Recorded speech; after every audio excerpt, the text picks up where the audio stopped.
Howdy y'all, Fuzzy Biker here at Baxter Cycling in the mighty mini Metropolis up Marnie, Iowa. Got kind of a neat thing going on here.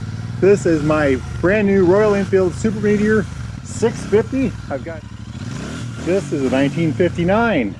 It says Indian, but it's actually a Royal Enfield made for the American market, sold to the Indian company back in the day. That's how they did it back then. But this motorcycle was also sold as a Super Meteor. This is a Super Meteor Modern. This was also sold in England as a Super Meteor. And there's some similarities between this bike and that one. We're going to go over that. First thing I'd like to point out, of course, is it's a parallel twin. The 650. This is a 692, I think is what it is. There's a lot of good information about this engine. We'll kind of try to touch on some of that.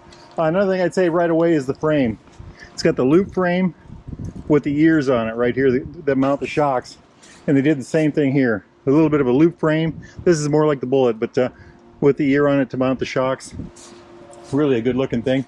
It's got a bit of a rake to it, as does that bike. You can see that. You know, just a really neat thing. I've just been having a ball on this bike.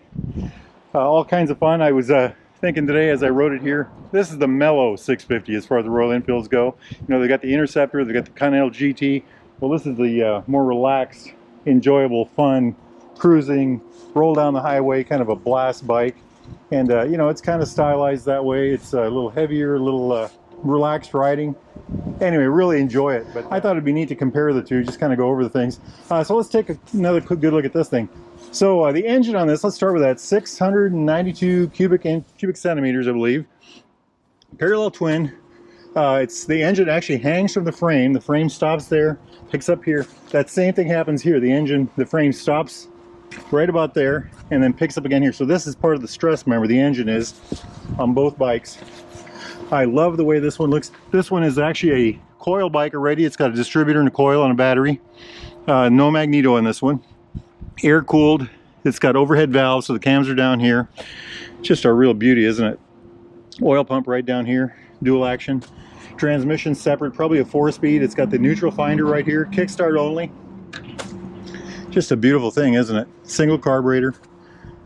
Just love it. Americanized. It was made for the American market. Some call this the beginning of the cruisers in America. You know, it's got the big swoopy fenders, the fancy tank, same on the rear.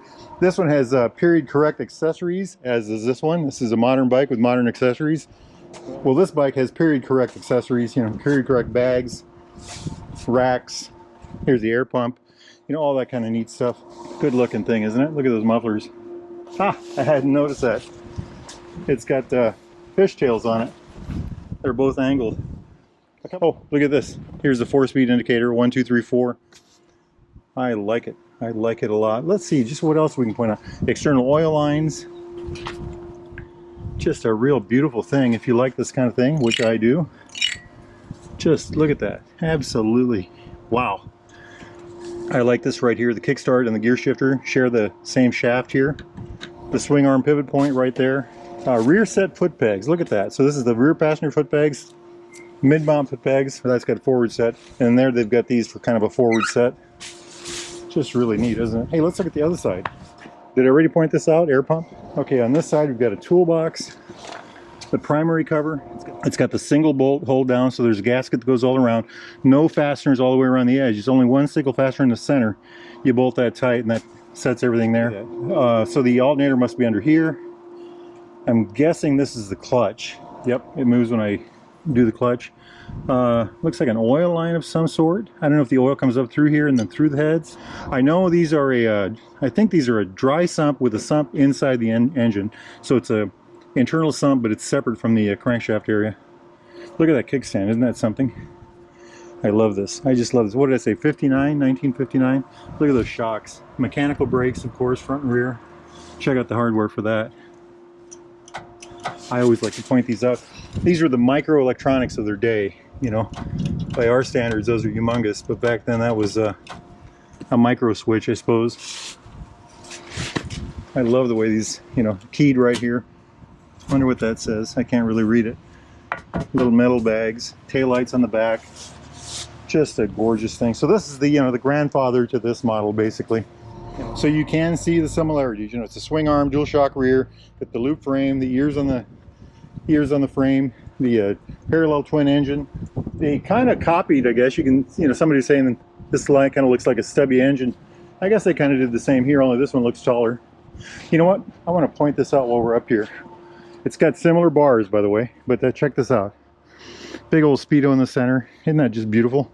So this would be lights. So that's off, running lights, high. I'm guessing this is your high lows right here, your horn, choke, fuel, brake, of course, clutch. These are probably windshield mounts, is what I'm guessing. Look at those bar risers.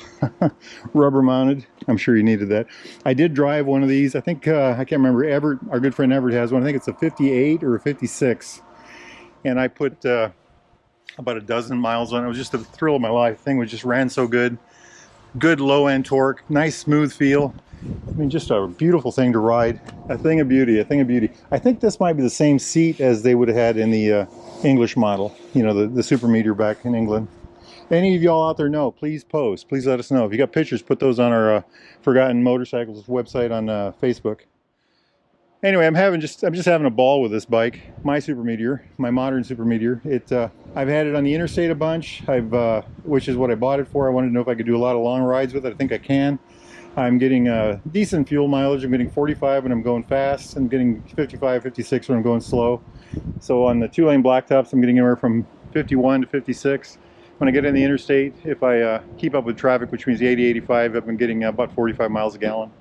I'm thinking if I hold it at 75 on the interstate, I can go long rides and maybe get 150, 160 miles out of a tank. I'm not sure about that, but we'll try our best. But just having a ball with it. I keep getting questions about the bags, and I need to mention something about that. So GV Weightless 900, they are lockable. They're removable with a key, so you can take them off the bike. Just turn this, the whole bag comes off, and they're lockable with this combination thing right here. And I have just loved them. They've been working just fabulously. Absolutely beautiful. And the seat, I keep mentioning the seat because that's a really big deal. I have grown to love this seat. I am at 1,000 miles. I will say I'm very happy with that seat. Royal Enfield and Baxter Cycle has it in stock. Royal Enfield has a touring seat that's thicker, got a backrest on it, and I would like to have that, but I'm not going to do it now because I want to put several, a couple thousand miles, at least several thousand miles on this seat. If you get one of these Super Meteors, make sure the dealer adjusts the shocks for you.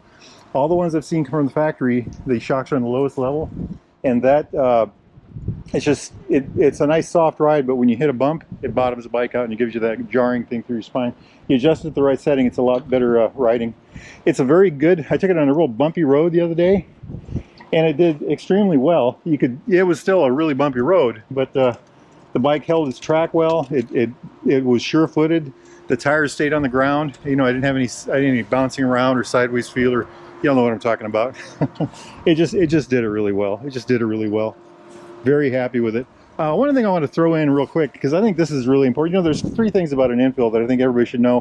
One is it's the low entry cost, to buy. And this bike is $7,500 out the door with a 3-year unlimited mile warranty. So for 3 years, you don't have to worry about it. Just keep it maintained. Thing will do you good. The next thing I would say is that the motorcycle is easy to work on. I did the valve adjustment and oil change over the weekend. It took me a couple hours, and that was the first time I'd ever done it. And everything is accessible, and I think that is a trait of all Royal Enfields. I think that is part of their ethos. When the factory designs the motorcycle, they also think of the person doing the maintenance, and that's twofold for us as the buyers. One, if we want to do our own maintenance, it's easier to do. 2 is if we have to, if we hire it out, it should be less expensive because, well, it's easy to do. And then the third thing I'd really like to throw out there is the mod market out there for these bikes is amazing. I added the windshield, we put these foot pegs on, the bags, that's nothing. There are entire companies that have come into existence simply to build custom parts, custom fenders, custom fairings, custom seats, custom this, custom that, custom pipes for these Royal Enfield bikes. Royal Enfield produced almost 1 million motorcycles last year, so there's a lot of, there's a lot out there for these things. So low cost of entry, excellent warranty. Easy to do maintenance on, and ultimate, unlimited customability. And by the way, if you follow us here on this channel, you've seen Baxter Cycle do that with the Interceptors and the Classics and the Interceptors, the Hunters, and all those motorcycles like that. They've just made one model after another where there's just the neatest, neatest motorcycle out there.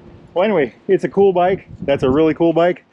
I am gonna hop on that mellow hot rod and go put some miles on. It's a beautiful day out, just a bit windy, but the sun's out. It's November 9th, I think, so we're going to take advantage of this excellent weather. Life is good. Get out there and ride, my friends. Wahoo!